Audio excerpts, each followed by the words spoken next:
Halo, perkenalkan nama saya Alusius Gonzaga Krisnawijisa Mardika, kelas 11 Kimia Analisis B, absen 4. Di sini saya akan mempresentasikan tentang tugas kimia fisika tentang sistem koloid.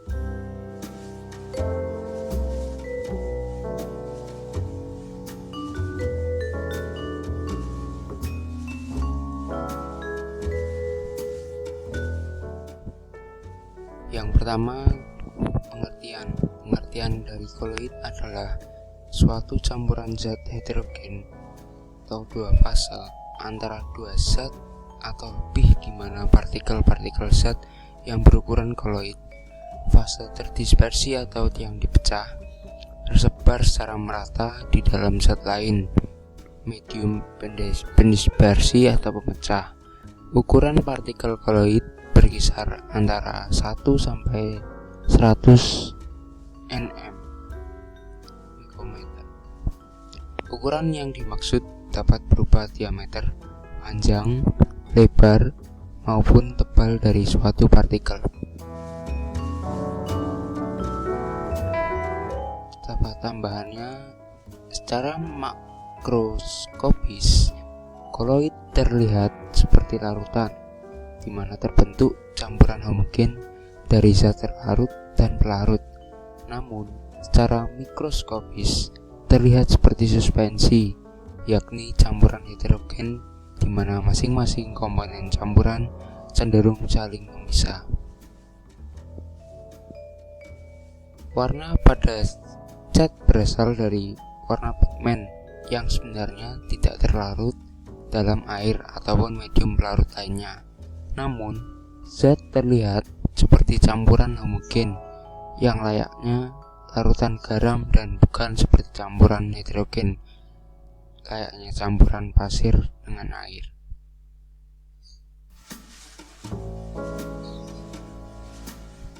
Lalu lanjut dengan jenis-jenis koloid.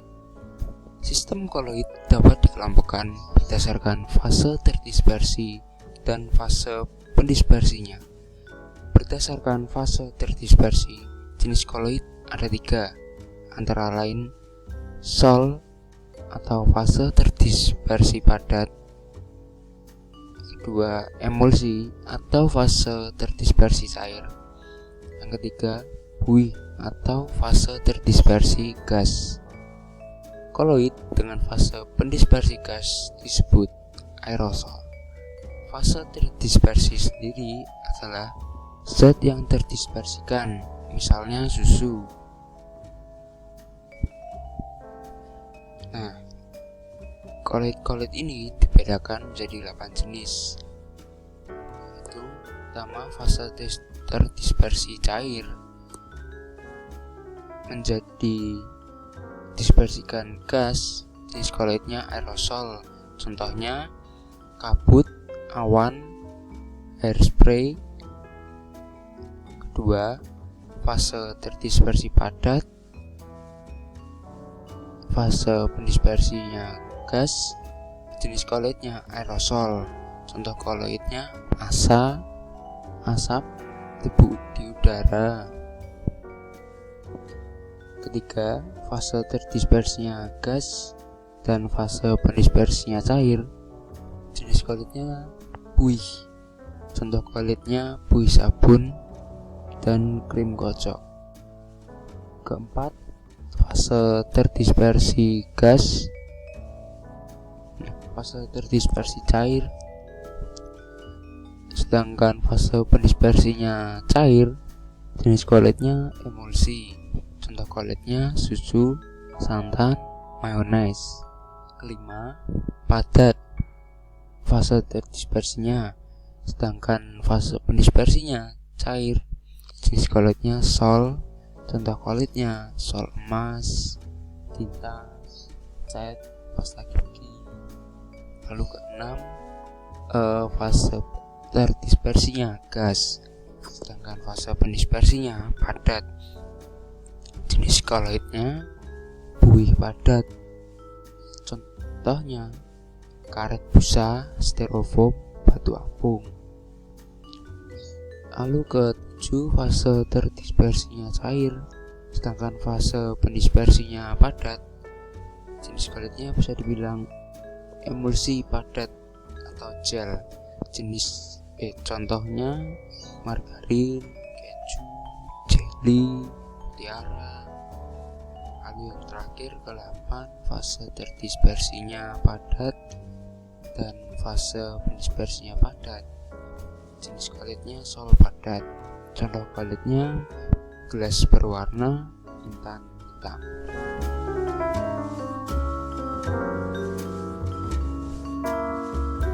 Selanjutnya kita bahas dengan sifat-sifat koloid. Sifat-sifat koloid ini ada 8. Yang pertama, efek Tyndall. Efek Tyndall adalah efek penghamburan cahaya oleh partikel koloid sehingga tampak lintasan bekas sinar tersebut.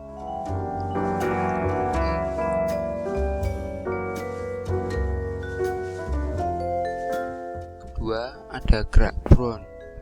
Adalah gerak acak atau gerak tidak beraturan dari partikel koloid yang menyebabkan koloid tidak stabil, homogen, dan tidak mengendap. Contoh gambarnya ada di bawahnya. Partikel terdispersi bergerak secara zigzag. Selanjutnya yang ketiga, elektroforesis. Elektroforesis ini merupakan gerakan partikel koloid karena pengaruh medan listrik. Nah, kan itu dialiri dengan sumber arus searah tegangan tinggi.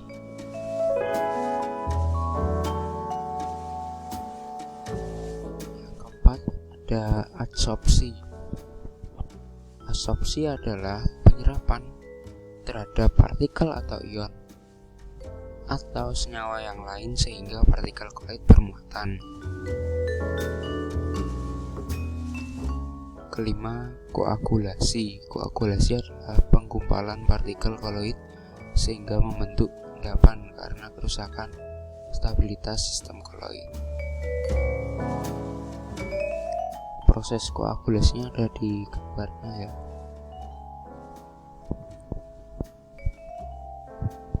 Ketujuh, koloid pelindung.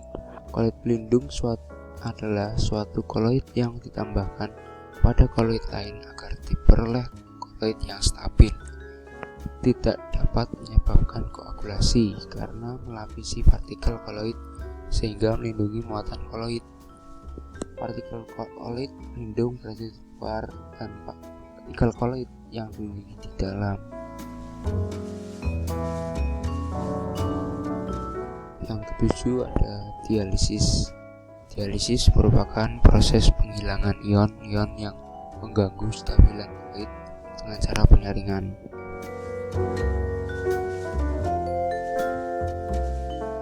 Yang terakhir ke-8, koloid liofil dan koloid liofop. Koloid liofil adalah koloid yang partikel terdispersinya menarik medium pendispersinya. Sedangkan koloid liofop, koloid yang partikel terdispersinya tidak menarik medium pendispersinya. Jadi perbedaannya terdapat di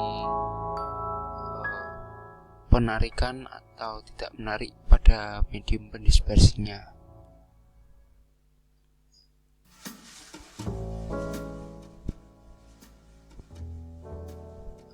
Sekian, terima kasih. Jika ada kekurangannya mohon maaf.